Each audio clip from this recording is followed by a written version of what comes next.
Expand 3x minus 2y times 3x plus 2y.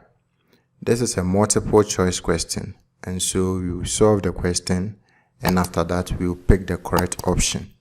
We are going to expand this expression.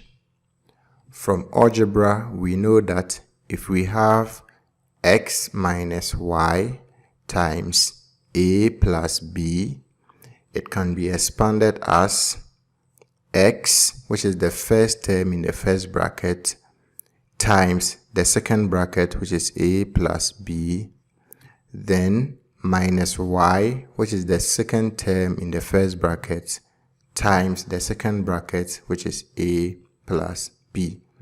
So you use the first term in the first bracket to multiply the second bracket, and after that you use the second term in the first bracket to multiply the second bracket.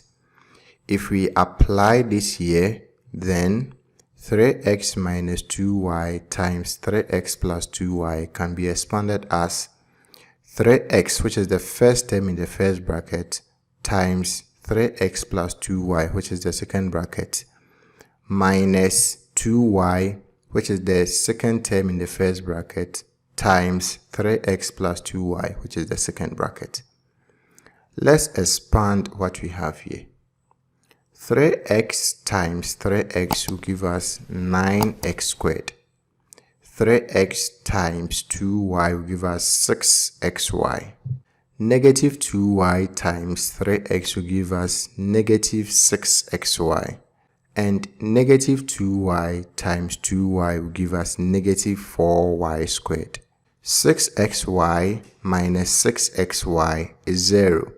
And so we are going to have 9x squared minus 4y squared. When we look through the options, we can see that the correct option is A.